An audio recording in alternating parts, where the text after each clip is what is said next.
Hello there, my name is Trisha Trixie Hunter-Merrill, and this is a little PSA for you if you are a Toastmaster and you have ever experienced a Zoom bombing. What is a Zoom bombing? A Zoom bombing is when you are in the middle or started a Zoom meeting and all of a sudden a guest or someone that you don't know all of a sudden takes over of your meeting.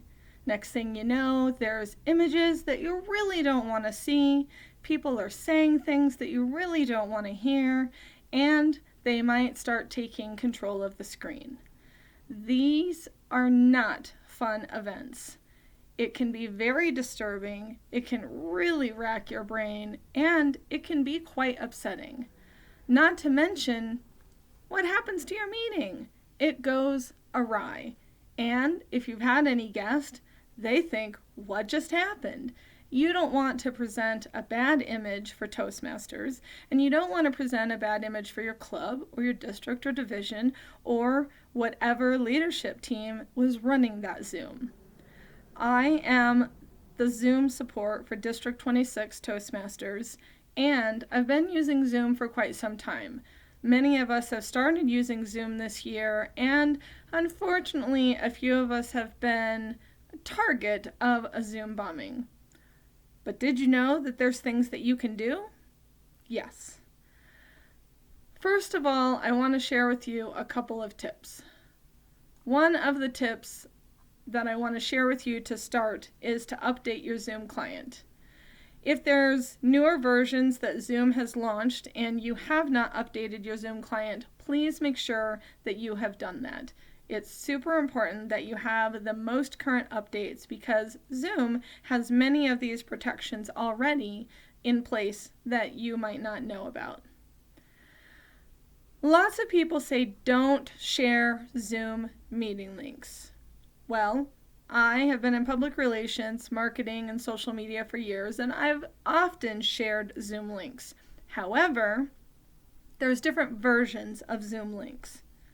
What am I talking about? Isn't there just a Zoom link? I've seen a Zoom link, I've clicked on it, and I've joined a meeting. Well, there are actually different versions. There's Zoom meeting, where it happens to say in the link some crazy thing, zoom.com and a bunch of characters, and that's it. You click on it, you have to enter a passcode, which is another thing we're going to mention, and you're allowed into the meeting. There's also a Zoom link that you click on it, and even though somebody gave you a passcode, for some reason you didn't have to enter it. And you might be thinking, why didn't I have to enter that? Well, the reason is because the password or passcode was embedded in the link. Now, if you're not in IT, you might think, what am I talking about? But it is possible. Many links have embedded viruses, embedded codes. You can embed all kinds of things in them. That's why I never open a Facebook message that has a link attached to it, unless I specifically know that the person knows the person who sent it. Zoom also has these embedded passcodes. You can, when you're setting up your meeting, uncheck that so that way the embedded passcode is not in the link. Those are safe links to share on Zoom. If you ever see a Zoom link and in the middle of a Zoom link it says PWD and it has some other gobbledygunk text, you may think, well, that doesn't have the passcode because the passcode is GAE67 or some other weird number. But what you don't realize is that the passcode is actually in that link. The hint is PWD. Correct. It says PWD in the link. So never, ever, ever share a Zoom link that has PWD in the link because that means the person does not have to enter the passcode. It's going to automatically take them into the meeting. If you haven't done waiting rooms yet, I highly suggest it. Now, here's a problem. What if you're doing a virtual open house or you're inviting new guests to your meeting and you don't really know their name, so you allow them in? Well, that could could be okay, but it might not. As of recent, we allowed guests in and we got a little taken over. It's better if in your meeting registration, you set up a series of questions. When you set up your meeting, after the meeting is set, if you scroll to the bottom, it'll say registration. Off to the right-hand side, it'll say edit or view the registration. And it also has questions. There's a series of common questions that are generally in most Zoom meeting registration. What's your first name? What's your last? What's your email? Etc. But you can also set up custom questions. And I like to set up a question as, who invited you to this meeting? Then when the person signs in and they have the registration, if for some reason that person attacked you, you would know who let them in. It's highly important to look at those meeting registration invites beforehand. On that note, I would highly suggest that if you do not have guests in your meeting at that time, do not go out and share on social media or anywhere else to invite people to come to your meeting right now. Why would I say that? Well, for one reason, you can't check those meeting registrations when you're in the middle of a meeting. You can't read the responses. You can't see who invited them to the meeting. If you do, it'll take some time. You can create a Zoom monitor who maybe can do that, but if you have 30 participants that all of a sudden show up, then that's a lot and they may end up missing out. It's much better to have those meeting registrations sent to the person and they have to click on the link. That also means do not allow people to join the meeting in progress. You can set that setting in your Zoom client so that way they have to register, they'll get an email, you can check the registration, you can verify them, you can allow them. I would say invite the person and close off registration the day before. If you think of Eventbrite, if you've ever looked at it, or other type of event management tools like that, it has a cutoff date. It's usually the day before that event is supposed to happen. If you think of Zoom meeting registration similarly to this, if you were having an in-person event and all of a sudden 30 to 50 people just showed up at your event and they said, oh, Trixie invited me. Well, maybe Trixie did, maybe Trixie didn't, but you're going to stop an in-person meeting and come and get me and ask me, hey, did you invite these people? No, you're not going to do that. So do yourself a favor and don't forget that Toastmasters meetings and other meetings are just like other events that you're doing. Close the registration date the day before, the morning of, something like that, so that way you have some control over it. Secure your meetings with a passcode. Well, we have mentioned this before, but it's mostly important that you do not have the code embedded. Go into your Zoom registration and make sure that when you're setting up that meeting that you click off or uncheck the embed the passcode. Don't ever embed the passcode. That's where a lot of Zoom bombing happens. Did you know that you can lock your meeting? It says here that once all the expected participants have joined, it's easy to lock your meeting to prevent anyone else from getting in. To do so, you click participants, that's down below, participants, and at the bottom of the window in the pop-up box that appears, you'll see lock meeting. So go down below after your meeting is start, click participants, lock meeting. That's also going to protect you from Zoom bombing. So that way, if you don't have people coming in for registration last minute, like we've already protected, you might not have this issue as much, but it's still safe to lock your meeting if possible. There is participant authentication. It allows hosts to restrict the participants who can join the meeting to those logged into Zoom.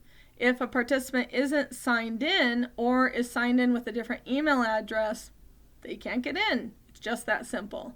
Make sure that they registered and that they're authenticated. Mostly, when in doubt, kick them out.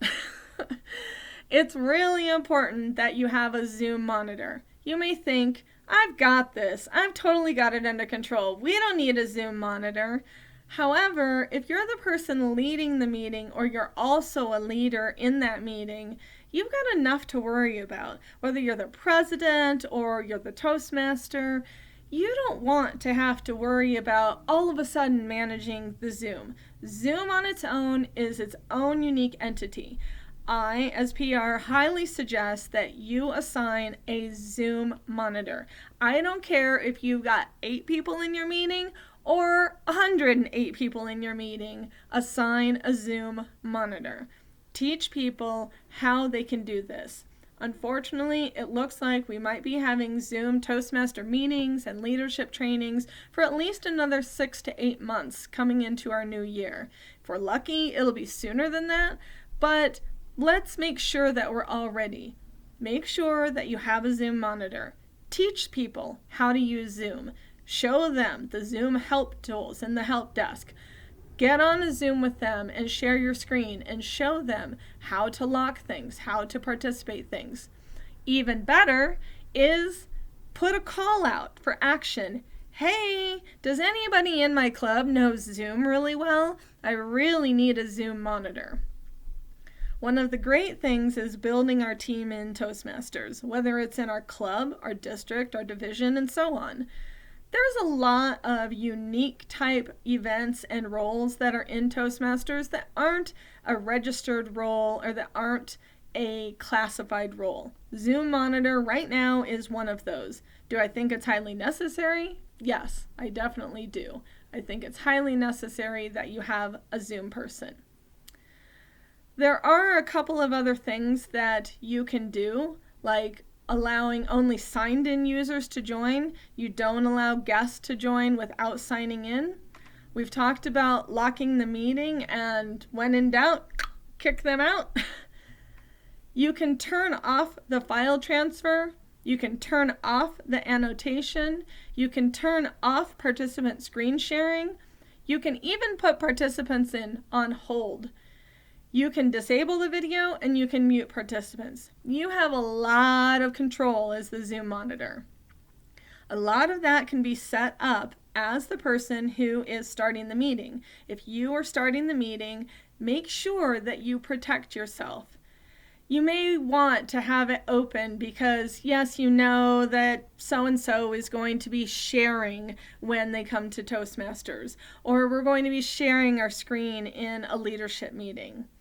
While all of that is well and fine, it's better to keep your meeting as locked down as possible. Don't have the video on, or have the video on but mute them when they enter.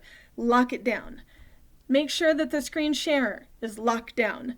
Only allow those participants who need to share.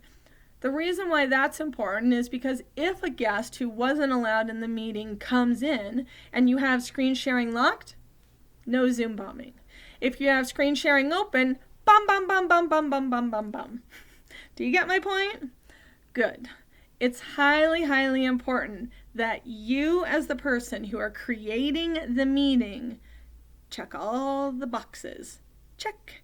Screen sharing off, mute all participants when they come in, video on, lock the meetings, have the questions, do all the things that they need to. I will also share with you a couple of links that I learned from Information Technology Services. It's from Binghamton University, the State of University of New York, and they have 2 great links, one that they updated later this year that talks all about this. Sadly, because there's been a lot of Zoom bombing this year. To reiterate, in closing, Zoom bombing is not fun. If you've never been a part of it, you may think, wow, you're being a little cuckoo, you're being a little crazy and so overprotective. We don't need to do all that. Well, you might be okay. But let me tell you, the first time that you're a part of a Zoom bombing, you'll never forget it. And the next time you have a meeting, you'll lock it down, and when in doubt, you'll kick them out.